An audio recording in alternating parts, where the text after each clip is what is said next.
Nosferatu cambió la historia del cine. Es de esas películas que tenemos que ver sí o sí, ya sean cineastas, cinéfilos o amantes del terror. Esta historia no solo sembró las bases del género, sino que también lo ha revolucionado por completo. Ya tuve la fortuna de ver 2 veces la nueva adaptación de Nosferatu. Trataré de no darles spoilers importantes, pero en este video vamos a hacer un repaso de las 3 versiones icónicas de Nosferatu. Hablaremos de su contexto, estilo y estética para entender por qué el legado de este vampiro sigue siendo relevante. Para empezar, necesitamos regresar en el tiempo a inicios del siglo XX. La Primera Guerra Mundial había dejado a Alemania en ruinas. Las pérdidas humanas y el impacto económico del Tratado de Versalles hundieron al país en una profunda crisis. Pintores, músicos y otros artistas comenzaron a plasmar ese pesimismo en sus obras. Así nacería el expresionismo alemán, un movimiento artístico que influiría profundamente en el cine, pero de esto hablaremos un poquito más adelante. El cine alemán durante la guerra se llenaba de películas extranjeras, muchas con mensajes antialemanes que rápidamente fueron prohibidas. Fue entonces cuando el gobierno decidió apostar por una industria propia, con nuevas voces y producciones que en algunos casos sirvieron como propaganda política. Así nació en 1917 la Universum Film AG, o simplemente UFA. Un estudio que rápidamente se consolidó como el gigante del cine alemán, marcando el camino con producciones de gran escala y un enfoque en la reconstrucción nacional. Mientras este estudio dominaba la escena, también surgieron pequeñas productoras independientes que buscaban explorar temas más arriesgados y experimentales. Por esto, en 1921 nació Prana Film, fundada por Enrico Dieckmann y Alvin Grau. Grau, además de ser un artista y arquitecto, era un ocultista apasionado. El nombre prana proviene del sánscrito y significa energía vital o aliento de vida. La fascinación por lo místico quedaría impregnada en su única producción, Nosferatu, una sinfonía del horror. Se cuenta que la película se inspiró en una historia que Grau escuchó durante la Primera Guerra Mundial, cuando un soldado le relató cómo su padre tras fallecer regresó como un vampiro. En ese tiempo la figura del vampiro ya estaba marcada por el conde Drácula, el depredador elegante, sensual y seductor que Bram Stoker creó en 1897. Pero para tratar de evitar problemas de copyright y a la vez darle un enfoque más místico, en Nosferatu se optó por cambiar los nombres de los personajes, las locaciones y basarse en ideas ocultistas del alquimista Paracelso. Este alquimista hablaba de entidades atrapadas entre mundos ni humanas ni inmortales. Así nacería el conde Orlok, un vampiro grotesco, condenado por su naturaleza y mucho más incomprendido. La vulnerabilidad del vampiro a la luz del sol fue una característica que nació con Nosferatu, que también tiene raíces en estas ideas ocultistas. Aunque no se sabe con certeza el origen de la palabra Nosferatu, su uso en la novela Drácula la popularizó. El autor del libro menciona que en Rumanía se utilizaba la palabra Nosferatu como sinónimo de vampiro o de los no muertos. El término parece derivar de raíces eslavas o griegas, pero su procedencia sigue siendo incierta. Por la popularización de la palabra se decidió titular a la película de esta manera. Las 3 versiones de la película Nosferatu mantienen una premisa similar. El relato comienza en la tranquila ciudad de Würzburg, donde el joven Thomas y su esposa Ellen llevan una vida tranquila, hasta que el misterioso agente inmobiliario Nock envía a Thomas a Transilvania para cerrar contrato con un conde llamado Orlok, quien desea adquirir una propiedad cercana a Thomas. Durante su viaje se encuentra con un antiguo libro sobre vampiros que le advierte de las aterradoras criaturas de la noche. Al llegar al castillo del conde y después de firmar el contrato se da cuenta de que Orlok es un vampiro. Aterrorizado por lo que ha descubierto, Thomas regresa a Würzburg temiendo por la seguridad de su esposa, quien se convierte en el siguiente objetivo del oscuro conde. Quien quedó fascinado con el guión y aceptó dirigir la historia por primera vez fue el famoso director de la época Friedrich Wilhelm Murnau, atraído por cómo encajaba perfecto con su estilo influenciado por el expresionismo alemán, que sería la primera vanguardia cinematográfica de la historia. Bajo esta corriente y su propio estilo, Murnau utiliza los elementos cinematográficos de manera innovadora para plasmar el miedo y la ansiedad que definieron a una generación.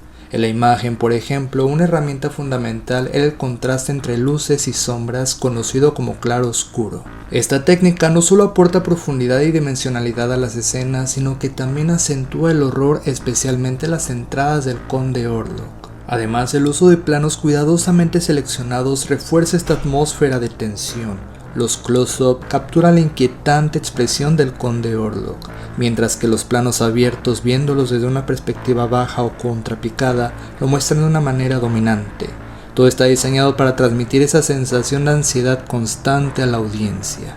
Nosferatu mantiene una acción casi teatral, pero hay momentos en los que Murnau rompe con esa rigidez para sorprendernos. Un ejemplo icónico es el traveling hacia el barco en el que Orlok viaja oculto. Esto era algo impresionante para su tiempo. Aunque Nosferatu es una película muda, nunca estuvo en completo silencio. En su estreno, la música era interpretada en vivo y jugó un papel clave para reforzar el impacto visual. Las partituras eran dramáticas en las escenas donde aparece el Conde Orlok, pero también ofrece contrastes más suaves en momentos tranquilos, creando un vaivén emocional. En cuanto a la edición, se utilizó un montaje en paralelo, una técnica innovadora para su tiempo. ¿Qué significa esto? Nos muestra eventos que ocurren simultáneamente en diferentes lugares, alternando entre escenarios y personajes. Por ejemplo, vemos como Ellen en su hogar siente una inquietante conexión con el conde, mientras Orlok viaja en barco hacia la ciudad.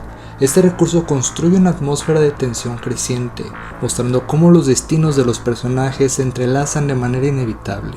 Aquí un dato curioso: la escena donde el conde Orlok organiza los ataúdes se utiliza un montaje acelerado para transmitir urgencia y caos. Este recurso innovador para su época reflejaba el tono oscuro de la película. Una de las grandes innovaciones de Murnau fue el uso de escenarios reales en lugar de los decorados exagerados comunes del expresionismo alemán. Algo también realista fueron los escritos y símbolos que aparecen a lo largo de la película. Cada elemento parece inspirado en manuscritos ocultistas. Además de intensificar la atmósfera sobrenatural, conectan la película con la tradición esotérica del productor Alvin Grau. Y es que el guión estaba lleno de simbología. De lo más impactante fue la vinculación del conde Orlok con la peste negra, asociando al vampiro con la muerte, lo desconocido y la desesperación, una referencia que contribuyó al miedo colectivo de la época. Justo el propósito de la película era generar terror, algo que se logra a través de las expresiones faciales de Thomas y su esposa Ellen, quienes transmiten su terror ante la presencia de Orlok. Y es que el actor que dio vida al conde Orlok sí daba miedo. Hablo de Max Schreck. Su presencia en pantalla era tan perturbadora que su apellido Schreck en alemán significa miedo. Sí, aunque no se escribe igual, hace recordar este Schreck porque justo el actor sirvió de inspiración para el personaje animado. Aunque no se pudo confirmar, Schreck usaba técnicas actorales que recuerdan al método de Stanislavski. Se sumergió tanto en su personaje que mantenía su maquillaje, vestuario y actitud fuera de cámaras. Debido a esto, sus compañeros de reparto, al no conocer nada sobre su vida privada, realmente creían que era un vampiro. Por eso vemos que sus reacciones al ver al conde Orlok parecen reales en pantalla. Y es que la leyenda de que Schreck era un vampiro era tan fuerte que en el año 2000 se estrenó la película La sombra del vampiro, en la que John Malkovich interpreta a Murnau y Willem Dafoe encarnaba a Schreck. La película jugaba con la idea de que el actor era un vampiro y exploraba cómo su obsesión con el personaje podía haber trascendido la ficción.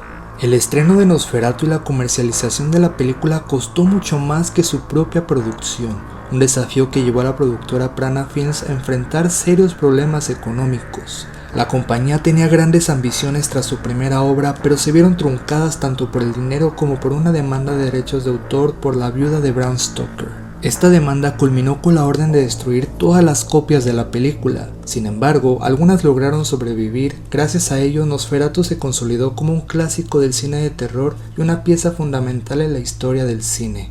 A mediados del siglo XX, el terror experimentó una evolución fascinante, especialmente con la incorporación de influencias psicológicas de Sigmund Freud y Carl Gustav Jung, dando lugar a personajes y narrativas que exploraban los rincones más oscuros de la mente humana. Directores como Alfred Hitchcock llevaron estas ideas al límite, convirtiendo el suspense y el terror en experiencias íntimas y cerebrales. Ahora situémonos en la Alemania de los años 70. El país seguía dividido por el muro de Berlín, un símbolo de descontento social y de las tensiones de la época. En el cine surgía con fuerza el movimiento del nuevo cine alemán, una corriente que reflexionaba sobre la memoria histórica y el contexto de la época. En este movimiento, Werner Herzog destacaba por su interés en personajes atormentados, paisajes que reflejan estados de ánimo y una narrativa profundamente existencialista. Películas como Aguirre, La ira de Dios y Fiscarraldo son testamentos de su capacidad para mezclar el cine de aventura con una profunda reflexión sobre la supervivencia y la obsesión humana. Este enfoque psicológico y existencial se refleja en su película Nosferatu, el vampiro de la noche de 1979. Para ese entonces los derechos de Drácula ya habían expirado, lo que permitió a Herzog utilizar los nombres originales de los personajes. Ahora el conde Orlok era el conde Drácula. Sin embargo, su película no fue una adaptación directa de la novela de Stoker, sino un remake de la película de 1922, ya que Herzog consideraba que la versión de Murnau era la mejor película jamás hecha en Alemania. En su versión de Nosferatu, el conde Drácula, interpretado por el polémico Klaus Kinski, no es simplemente un monstruo, es una figura profundamente melancólica, atrapada entre el deseo y la condena eterna de su monstruosidad. Herzog combina las influencias psicológicas con un enfoque existencial, logrando que en lugar de temerle simplemente al monstruo, empaticemos de cierta manera con su tragedia. Como dato curioso, la película fue filmada 2 veces, una en alemán y otra en inglés, para evitar el doblaje y abarcar una audiencia más global. Sin embargo, este esfuerzo trajo consigo un pequeño detalle, algunos problemas de montaje ya que ciertas escenas no coinciden del todo. En la versión alemana, la película inicia con el sueño de Lucy y su encuentro con la muerte, un recorrido a través de las momias reales de Guanajuato, México, que nos sumerge en una historia escalofriante. El uso de cámara en mano en esta escena refuerza la sensación de caos interno que será una constante en momentos clave de la película. Como habíamos mencionado, Herzog quería homenajear al Nosferatu de Murnau, y esto se ve claramente en la iluminación. Cuando aparece el conde Drácula, el juego de luces y sombras remarcan su monstruosidad. Y es que utiliza la luz de forma sobrenatural. Por ejemplo, cuando Jonathan llega al castillo y cena con Drácula, la luz que debería de emanar de las velas es inexistente, y estas mismas proyectan sombras imposibles. Otro momento impactante es cuando Drácula con su sombra cubre la fachada de la casa de Jonathan y Lucy, una metáfora visual que anticipa la tragedia que está por suceder. Respecto al color, al inicio podría interpretarse como una representación de la vida cotidiana, cargada de tonos naturales, cálidos y terrosos. Hasta que llega el conde Drácula a la ciudad, se introducen tonos más grises, opacos y sombríos, que sugieren decadencia y muerte. Esto te va a inquietar. Las ratas portadoras de la peste que acompañan al conde Drácula son blancas, un detalle que Herzog insistió para crear un contraste impactante con los tonos grises de las escenas. Las autoridades del lugar permitieron la liberación de 11.000 ratas, lo que nadie esperaba era que se reprodujeran tan rápidamente y llegaran hasta 30.000. Además, Herzog, al darse cuenta de que algunas ratas no eran completamente blancas, ordenó bañarlas en lejía, lo que probablemente provocó la extraña actitud de las ratas que parecían desesperadas por limpiarse, como se puede ver en esta escena. Tras terminar el rodaje, el alcalde del lugar tuvo que ofrecer recompensas a los habitantes por cada rata que fuera capturada. De esta manera, los escenarios juegan también un papel metafórico. Al principio la ciudad es un lugar de vida cotidiana, pero cuando llega Drácula y la peste, el espacio comienza a transformarse. La ciudad se convierte en un reflejo del colapso de la civilización. Un ejemplo claro es cuando la gente lleva los ataúdes por la plaza mientras los roedores pasean sin control. Otro ejemplo sucede con la cena familiar, donde todos parecen haber contraído la peste y se reúnen fuera de la casa, haciéndonos ver que ya no hay refugio. En una siguiente toma parece que todos están muertos y la peste tomó el control. Como vemos aquí, el montaje juega un papel clave para transmitir ideas de forma visual sin necesidad de explicar con diálogos. Otro ejemplo sería cuando Jonathan pasa la primera noche en el castillo. Vemos en primer plano el desayuno recién hecho. Justo después vemos a Jonathan despertarse, sugiriendo de forma simbólica que este personaje también es alimento para el vampiro. Un ejemplo más sería cuando la tripulación del barco descubre las ratas. La cámara se va alejando de la escena y en una siguiente toma vemos a Lucy sentada en un cementerio a la orilla del mar, dando a entender el trágico destino que está por llegar al lugar. El murciélago hace su gran debut como un inquietante presagio de los horrores que suceden en la película.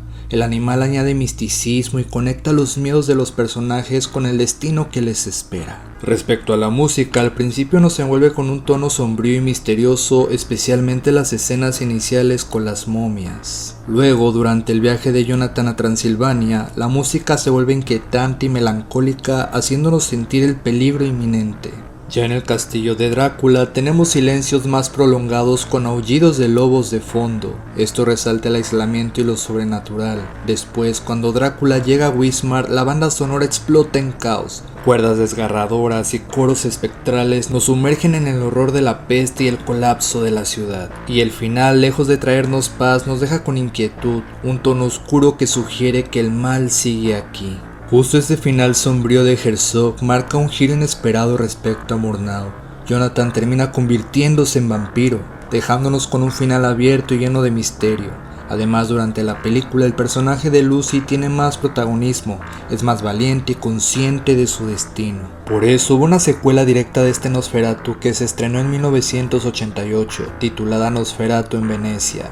Esta película contó nuevamente con Klaus Kinski, pero esta vez Herzog no estuvo presente como director. A pesar de la conexión con la obra original, la secuela tuvo un enfoque diferente y no logró alcanzar la misma notoriedad ni impacto de su antecesora. Por eso no la vamos a abordar en este video. El cine de terror no ha dejado de reinventarse, buscando siempre nuevas formas de incomodar y cautivar al público. Desde lo grotesco hasta el slasher, ahí es donde Robert Eggers se presenta como un heredero de esta transición. Con películas como La Bruja y El Faro, él crea atmósferas intensas y pausadas, muy al estilo de Herzog, pero haciéndolas más eróticas, grotescas y explícitas. Eggers se sintió atraído por la idea de reinterpretar la icónica historia de Nosferatu. En entrevistas ha mencionado que su objetivo es rendir homenaje a la película de 1922, pero también aportar su propio estilo y visión artística. El vampiro de Nosferatu de Robert Eggers fusiona las características clásicas de Orlok y Drácula para crear un ser verdaderamente único,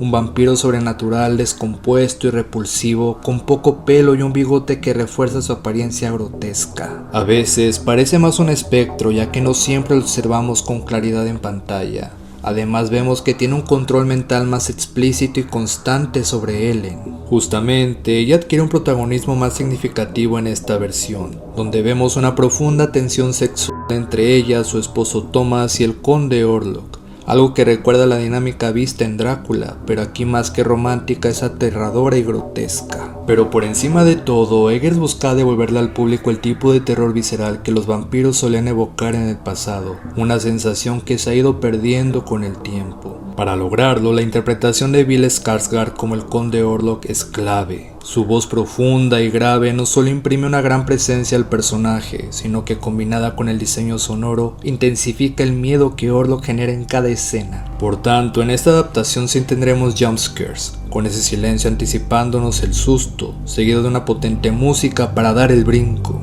Esta música se distingue por su tono minimalista pero intenso, una combinación predominante de instrumentos de cuerda para generar la ansiedad que será constante a lo largo de la película. Algo curioso sucede con la imagen. Eggers mezcla el expresionismo alemán con su estilo. Por ejemplo, en la iluminación vemos sombras marcadas en los rostros, sombras proyectadas en las paredes y escenas homenaje de la película de Murnau. En contraste, hay luz natural muy tenue como la luz de las velas que se hace presente en momentos íntimos de los personajes. En el color predomina una paleta fría y desaturada que acentúa la atmósfera gótica de la película.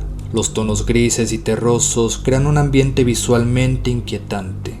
Por otro lado, hay tomas con un tono azulado, particularmente los momentos que muestran la conexión fantasmagórica entre el conde Orlok y Ellen. Otros movimientos de cámara se destacan en las transiciones del montaje, aportando un toque peculiar y sugestivo. Un ejemplo claro está en el tráiler, donde vemos a Ellen cayendo antes de que la escena pase a negro. Después la imagen muestra una carroza avanzando hacia el castillo. Este tipo de transición no solo conecta escenas de manera fluida, sino que también carga el momento de simbolismo. Eggers, conocido por su enfoque histórico, recrea un siglo XIX oscuro y decadente, tanto en los vestuarios como en los escenarios. Y es que los paisajes más épicos que vemos en la película son de verdad en Transilvania, pero las limitaciones del presupuesto llevaron a que los interiores sean recreados en otro castillo y en estudios de República Checa. Sin lugar a dudas, la adaptación de Nosferatu de Robert Eggers se presenta como una reinvención única del clásico del cine de terror, a través de una atmósfera oscura, un enfoque en el terror explícito y grotesco, y el uso de una estética visual que fusiona el expresionismo alemán con su propio estilo. Eggers trata de ofrecer una experiencia inmersiva, densa y perturbadora. Si no la has visto, ¿crees que es para ti? Y si ya la viste, ¿te gustó? Hasta aquí este largo recorrido del clásico Nosferatu. Si te gusta este tipo de videos, hazme saber en los comentarios. Agradezco mucho tu atención. Aquí te dejo mi video de cómo hacer un análisis cinematográfico. Nos vemos ahí.